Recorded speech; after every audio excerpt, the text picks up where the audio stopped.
The stage lights at Bottom Line were burning hot that November night in 1977. Lou Reed stood motionless under the spotlight, his black leather jacket absorbing the heat, his signature dark sunglasses hiding whatever storm was brewing behind his eyes. The crowd of 300 had packed themselves into Manhattan's most intimate music venue, expecting the usual Reed performance. Caustic, unpredictable, brilliant. What they got instead became one of rock history's most infamous moments. A violent outburst that left instruments shattered and audiences stunned. But the real story, the actual reason Reed exploded that night, remained locked away in silence for 4 decades, until a forgotten tape recording surfaced in a dusty archive box, revealing a truth that changed everything we thought we knew about that legendary evening. Before we dive deeper into this untold story, if you're fascinated by the hidden scandals and dramatic moments that shaped rock history, subscribe to this channel. We uncover the secrets that the legends themselves tried to bury.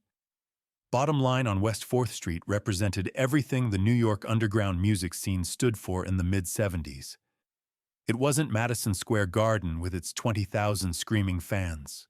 It wasn't even a mid-sized theater.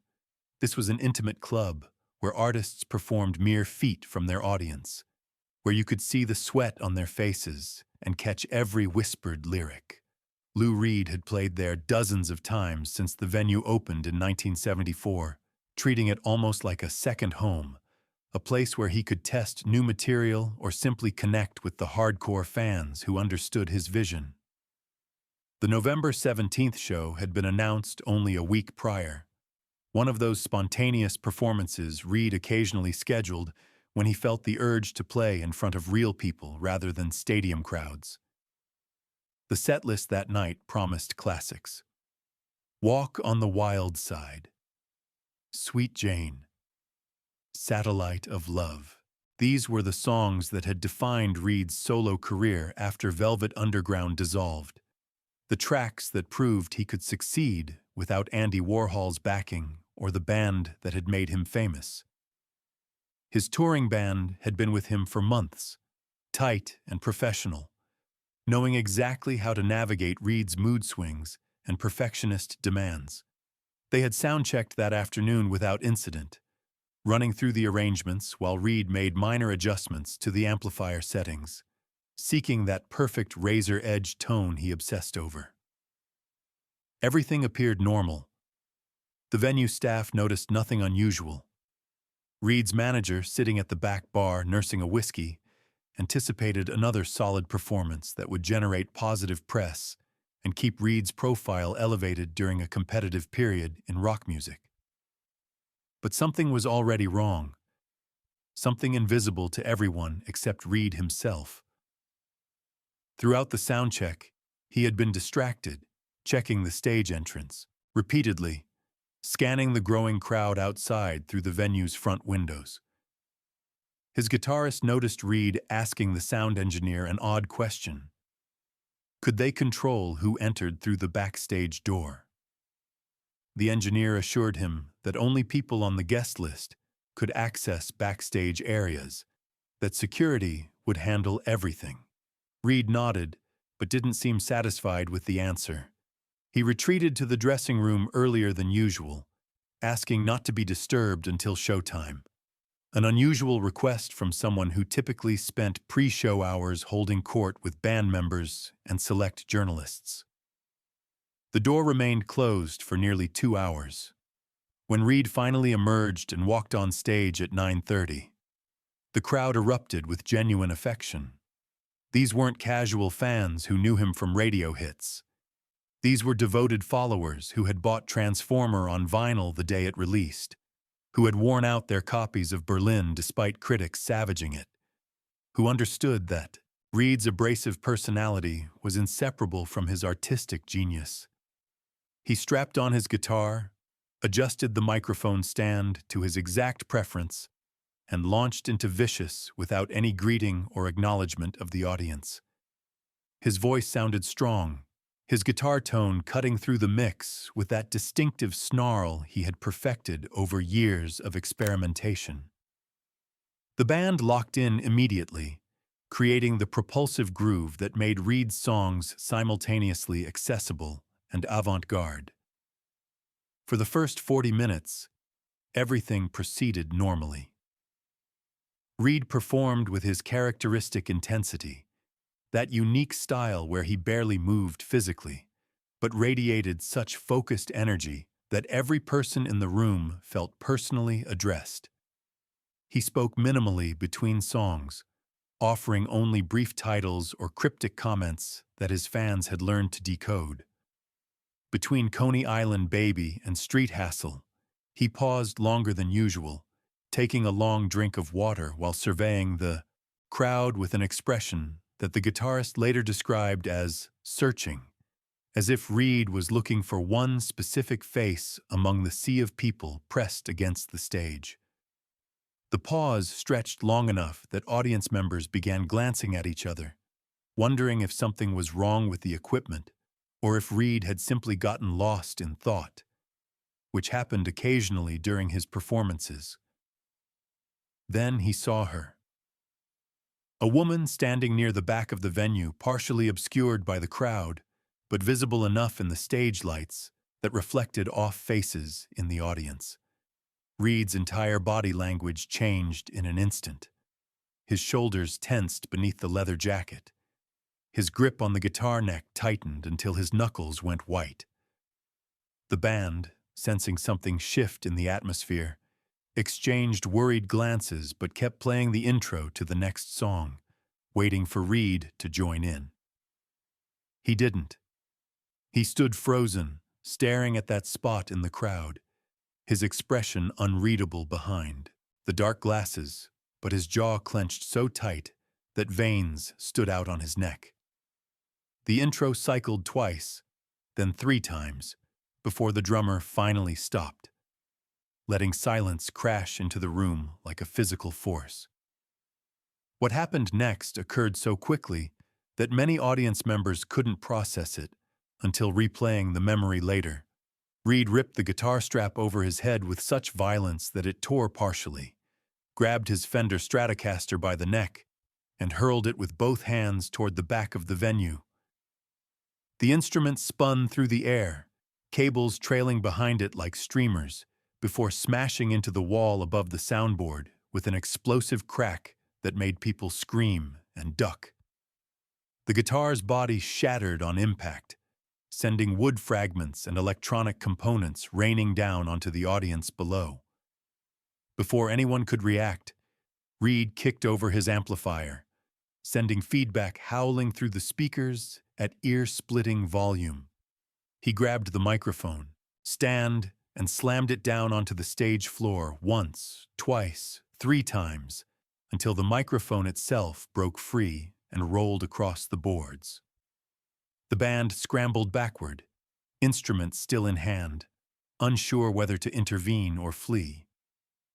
Security personnel rushed toward the stage from both sides, but Reed was already moving, jumping down from the platform with surprising agility for someone who usually projected such studied cool. He shoved through the crowd, which parted instantly, people pressing themselves against walls and tables to avoid his path. He was heading directly toward that woman in the back, the one he had been staring at moments before. His face had transformed into something the venue staff would later describe as pure rage mixed with something else, something that looked almost like anguish. He covered the distance in seconds, pushing aside anyone who didn't move fast enough, his leather jacket swinging with each aggressive stride. The woman, seeing him approach, turned and bolted for the exit. She knocked over chairs in her haste, stumbling once but catching herself before Reed could reach her. She burst through the front doors onto West 4th Street, with Reed barely 10 feet behind, both of them disappearing into the Manhattan night while 300 people stood inside Bottom Line in shocked silence. The band remained frozen on stage. Reed's manager sprinted from the back bar toward the door, shouting orders to security to follow them. The audience slowly began talking, at first in whispers, then in a rising cacophony of confusion and speculation. What had just happened? Who was that woman? Why had Lou Reed, the master of controlled artistic provocation, completely lost control? Reed didn't return that night. After 20 minutes of chaos, during which the audience milled around uncertainly and staff tried to restore some semblance of order, the venue management made an announcement. The concert was over, patrons would receive refunds or tickets to a future show. The crowd dispersed reluctantly, gathering in clusters outside to dissect what they had witnessed, already understanding that they had been present for something that would become part of rock mythology. The band packed their equipment in stunned silence, nobody willing to speculate out loud about what had triggered their notoriously volatile frontman. Reed's guitar, or what remained of it, was collected in pieces and stored in a back office, destined eventually for a glass case in a rock memorabilia museum where visitors would stare at it and wonder about the story it represented. The press response was immediate and predictable. By the next morning, every music journalist in New York had heard about the Bottom Line incident. Rolling Stone ran a brief item speculating about Reed's mental state, suggesting that years of substance abuse might finally be catching up with him. The Village Voice published a more sympathetic piece arguing that Reed's outburst was performance art, a calculated provocation designed to challenge audience expectations and commercial constraints. Reed's label issued a terse statement claiming he had been suffering from food poisoning and had become disoriented on stage. A transparently false explanation that nobody believed, but which provided official cover. Reed himself said absolutely nothing, refusing all interview requests, canceling his remaining tour dates, and essentially disappearing from public view for several months. But among the people who had been in the venue that night, a different conversation was happening. Several audience members had glimpsed the woman Reed had chased, and they traded descriptions: tall, dark hair, expensive clothing that seemed out of place in a rock club, probably in her mid-30s. Two people claimed to have recognized her, though they couldn't quite place from where, that frustrating sensation of knowing a face without remembering the context. One fan who had been standing near the back said he heard her voice just before she ran, that she had been talking to someone next to her, saying something he couldn't quite catch, but which had made Reed react so violently. Another witness swore that Reed had shouted something as he chased her, a single word that was drowned out by the crowd noise but which sounded like a name, though nobody could agree on what name it might have been. For 40 years, the Bottom Line incident remained one of those rock and roll mysteries that fans debated in record stores and online forums, spinning theories that ranged from plausible to absurd. Then, in 2017, a researcher working in the New York Public Library's music archive discovered something extraordinary in a collection of materials donated by a deceased music journalist. Tucked inside a box of cassette tapes labeled with various concert dates and interview sessions was a recording marked only with Bottom Line November 77 and a single word scrawled beneath: Aftermath. The researcher, curious about the vague notation, digitized the tape and listened to what it contained. The recording wasn't from the concert itself. It was from approximately 2 hours after Reed stormed out, captured on a handheld recorder by a journalist who had remained at the venue hoping for a story. The tape begins with ambient sound, people talking in low voices, chairs scraping, glasses clinking at the bar. Then Lou Reed's voice cuts through, sharp and unmistakable even though he's clearly trying to speak quietly. He had returned to Bottom Line after chasing the woman through the streets, though apparently he hadn't caught her. The journalist's recorder, left running on a table near where Reed was talking to his manager and guitarist, captured nearly 15 minutes of conversation that explained everything. The woman's name was Margaret Stevenson, and she was a journalist, though not the music criticism kind. She wrote for a mainstream newspaper, covering social issues and human interest stories, and she had been working for months on an investigative piece about something from Reed's past that he had successfully kept buried for years. According to the conversation on the tape, Reed had discovered 2 days before the concert that Stevenson was planning to publish her article within the week.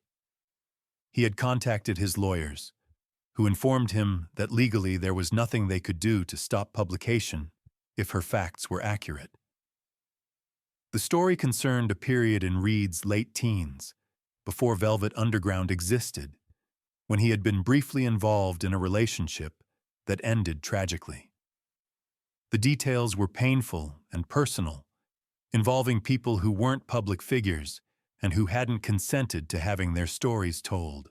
Reed had spent nearly 2 decades carefully constructing his public image, controlling his narrative through his music and selective interviews, and this article threatened to demolish all of that by exposing vulnerabilities he had never intended to share. On the tape, Reed's voice carries a mixture of fury and exhaustion. He tells his manager that he had tried everything to reach Stevenson before publication, hoping to convince her that printing the story would harm innocent people who had nothing to do with his music career. She had refused to meet with him, refused phone calls, communicated only through terse messages from her editor. When Reed spotted her at Bottom Line, his first thought was that she had come specifically to witness his reaction, perhaps to gather more material for her article about the troubled rock star. That possibility, that she would treat his pain as entertainment, triggered something primal in him. The guitar, the amplifier, the chase through the streets, all of it was an eruption of powerlessness. The realization that fame couldn't protect him from exposure, that his carefully guarded privacy was being violated by someone he couldn't threaten or charm, or intimidate into silence. Here's where the story takes its strangest turn. Margaret Stevenson's article never published. In the days following the Bottom Line incident, something changed. Reed's label, his management, or perhaps Reed himself made contact with Stevenson's editor and reached some kind of agreement. The exact terms remain unknown because everyone involved signed non-disclosure agreements, but the result was clear. The investigative piece was killed, buried in a filing cabinet, and eventually destroyed. Stevenson moved to a different beat, covering education policy instead of human interest stories, and never spoke publicly about what she had been investigating or why she abandoned the piece. Reed, for his part, never performed at Bottom Line again, though the venue remained open until 2011. He carried the anger from that night forward, manifesting in his famously difficult relationship with journalists, whom he treated with suspicion and contempt for the remainder of his career. The tape recording that revealed all of this remained in that archive box for 4 decades, because the journalist who made it never knew what he had captured. He had been at the bar, recorder running in case Reed granted an impromptu interview, when the intense conversation happened nearby. By the time he reviewed the tape later, the story had been forgotten, and he labeled it, but never transcribed or published its contents. When the researcher discovered it in 2017, Lou Reed had been dead for 4 years, and most of the other people involved had either passed away or vanished from public life. The recording offered answers, but no possibility of confirmation or additional context. What remained was a glimpse into a moment when the armor of rock stardom cracked completely, revealing the vulnerable, frightened person underneath. The Bottom Line incident stands now as something more than just another rock and roll outburst, more than a guitar-smashing tantrum by a notoriously temperamental artist. It represents the collision between public persona and private pain. Between the carefully constructed image of Lou Reed, the fearless provocateur, and the reality of a human being desperate to protect something precious from exposure. That night in 1977, 300 people witnessed a man losing control, but they didn't understand that what they were really seeing was someone fighting to maintain the only control that mattered to him. The ability to decide which parts of his life belonged to his art and which parts belonged only to himself. The shattered guitar hanging in that museum case doesn't commemorate anger. It commemorates fear and the lengths one man went to defending the boundaries he had drawn around his pain. For 40 years, that truth stayed hidden, waiting in an archive box for someone curious enough to listen.